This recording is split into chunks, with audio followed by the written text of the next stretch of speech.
आप सभी का स्वागत है योग और स्वास्थ्य पर आधारित हमारे इस बेहद खास कार्यक्रम स्वस्थ विचार में। मैं हूं आपके साथ आपका साथी विकास। दर्शकों, स्वस्थ विचार कार्यक्रम एक ऐसा कार्यक्रम है जिसमें योग और आपके जो दिनचर्या है, स्वास्थ्य है, उसको बेहतर करने के लिए योग के माध्यम से, प्रकृति के माध्यम से, औषधियों के माध्यम से कैसे आप अपना उपचार कर सकते हैं। रोगों को अपने शरीर से दूर रखने के लिए आपको क्या कुछ करना चाहिए, किस तरीके की दिनचर्या होनी चाहिए, खान पान कैसा होना चाहिए, इन सभी विषयों के बारे में आपको बताया जाता है। और साथ ही साथ रोगों के बारे में बताया जाता है कि कैसे रोग हमारे शरीर में प्रवेश करते हैं, शुरुआत कैसे होती है और उनकी रोकथाम हम किस प्रकार से कर सकते हैं। और इन सभी विषयों में हमारा मार्गदर्शन करते हैं जाने माने असाध्य रोग निवारक गायत्री सिद्ध पंडित श्री लक्ष्मण दास रतन भारद्वाज जी। तो चलिए सबसे पहले गुरु जी का स्वागत करते हैं और कार्यक्रम की शुरुआत करते हैं। गुरु जी नमस्कार। नमस्कार। ये कार्यक्रम आप सभी के लिए हम लेकर आए हैं और हम चाहते हैं कि आप इस कार्यक्रम का हिस्सा बने। यदि आपके साथ किसी भी तरह का रोग है, शारीरिक कष्ट है, तो आप इस कार्यक्रम में सीधे जुड़ सकते हैं। हमें कॉल करें या व्हाट्सएप के जरिए मैसेज भेज सकते हैं। तो चलिए शुरू करते हैं आज के मुख्य विषय पर चर्चा।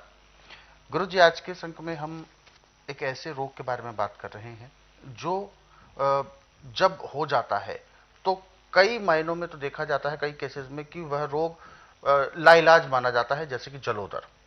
एक ऐसा रोग जो व्यक्ति के लिए जानलेवा भी हो जाता है।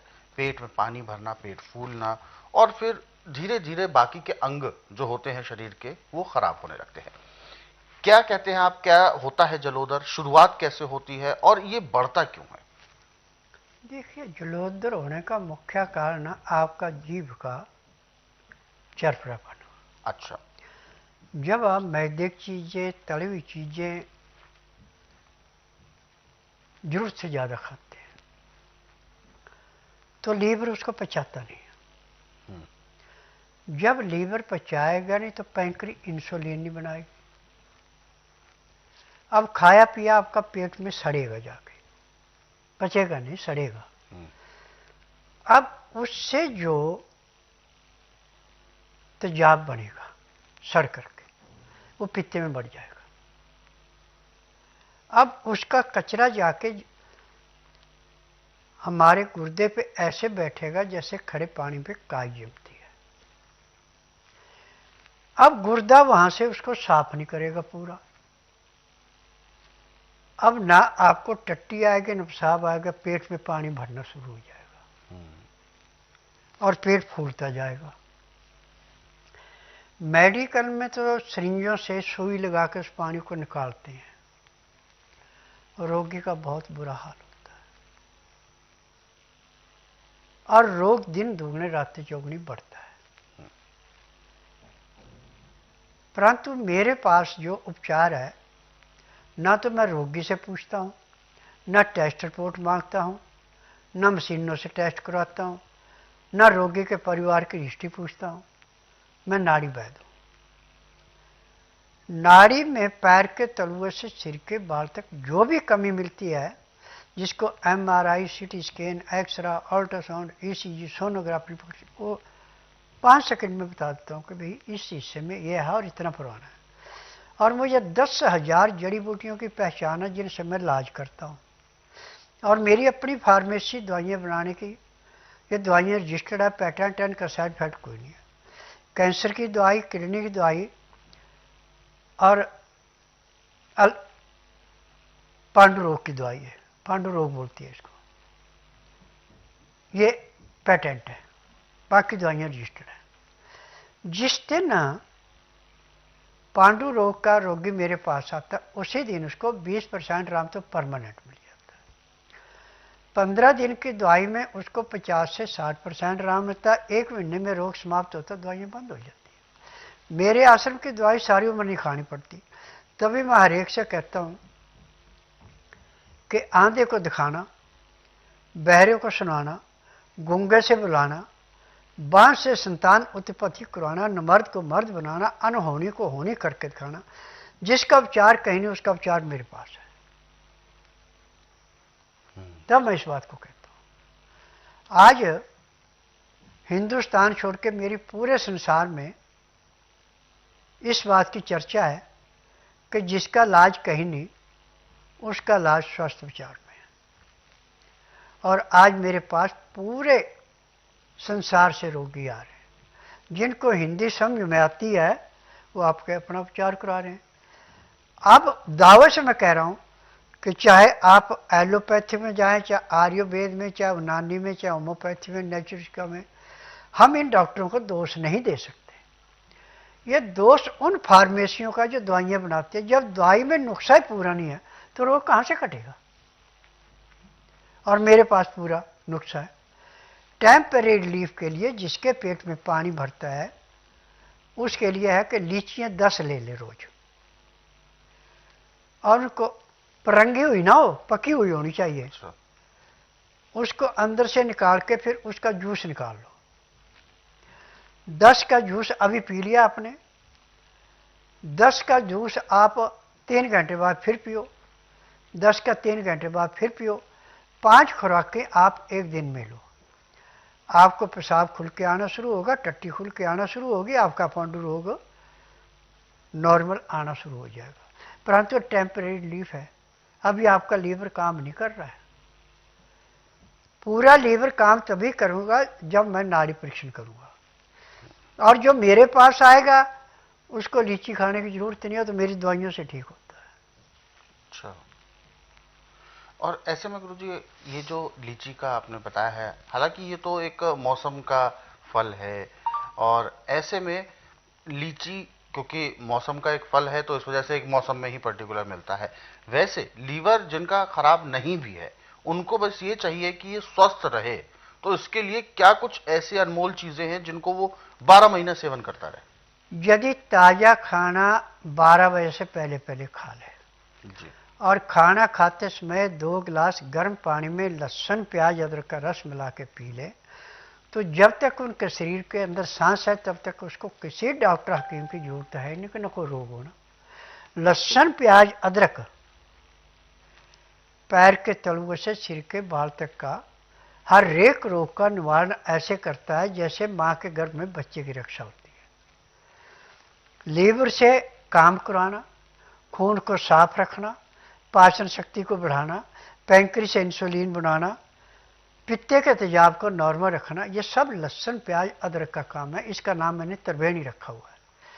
और जो इसको प्रयोग कराते हैं वो एक ही बात कहते हैं, ये आपने हमें जीने का रास्ता बता दिया।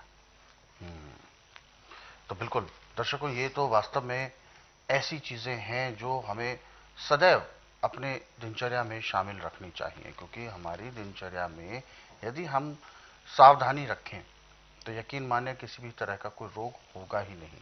ये सबसे ज़रूरी और सबसे विशेष जानकारी है आपके लिए कि लीची का सही प्रयोग कैसे करना है। हालांकि लीची खाते सभी होंगे, सभी ने सेवन की होगी, मौसम के मुताबिक जो फल आता है इसका स्वाद सभी ने लिया होगा, परंतु इसको औषधि तत्वों के तौर पर कैसे प्रयोग करना है उसके बारे में आपने जाना। इसको आप आज से ही जितना जल्दी हो सके अपने लाभ उठाएं, क्योंकि यदि मौसम है तो उस मौसम में लीची का पूरा आपको जो है सदुपयोग करना चाहिए।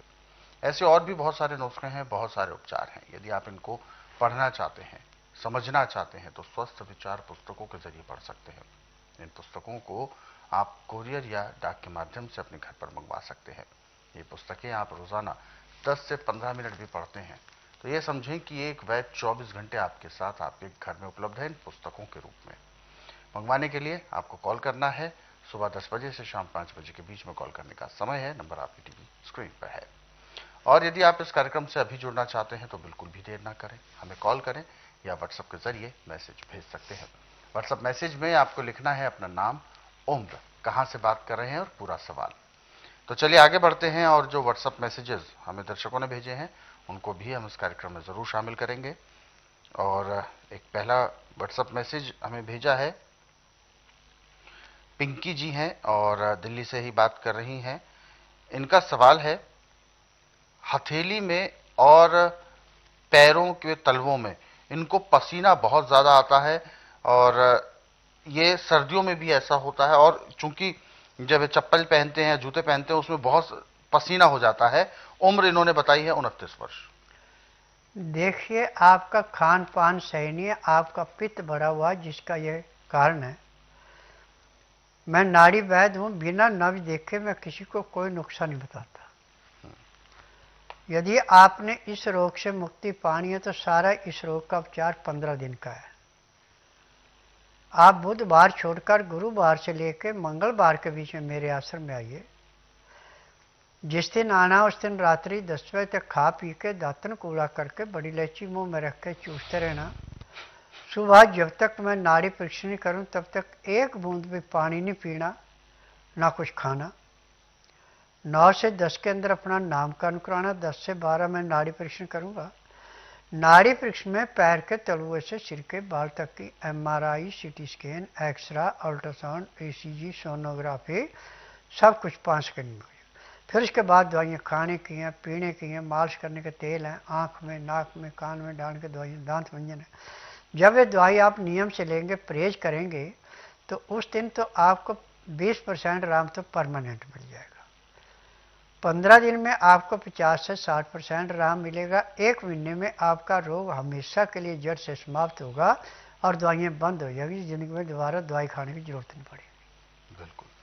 तो आपकी जो समस्या है ये बिल्कुल ठीक होगी पिंकी जी, और लेकिन इसके लिए आपको एक बार स्वास्थ्य विचार आश्रम आना है, क्योंकि सबसे पहले ये जांच करना ज़रूरी है कि वात, पित्त, कफ इसमें से कौन से जो है वो डिसबैलेंस हैं और उस वजह से आपको ये दिक्कतों का सामना करना पड़ रहा है। हालांकि बहुत ज़्यादा दिक्कत नहीं है, केवल पसीने तक ही आपकी समस्या सीमित है, परंतु आपने समय पर ध्यान नहीं दिया तो यह केवल पसीना ही नहीं बल्कि आपके शरीर के अन्य अंगों पर भी इसका असर पड़ेगा, और ख़ास तौर पर किडनी, लीवर, ये जो ऑर्गन्स होते हैं महत्वपूर्ण हैं, जिनका काम सबसे ज़्यादा है शरीर में, इन पर अगर दबाव पड़ता है, इन पर अगर समस्या आती है, तब फिर आपका पूरा शरीर उसको झेलता है। तो इसीलिए बहुत ज़्यादा दिक्कत ना बढ़े, या रोग ना बढ़े, तो इसके लिए आपको एक बार स्वस्थ विचार आश्रम आना होगा। अधिक जानकारी के लिए आप हेल्पलाइन नंबर पर कॉल कर सकते हैं और स्वस्थ विचार आश्रम आने से पहले पूरी जानकारी प्राप्त कर सकते हैं। आगे बढ़ते हैं अगले सवाल पर, और अगला सवाल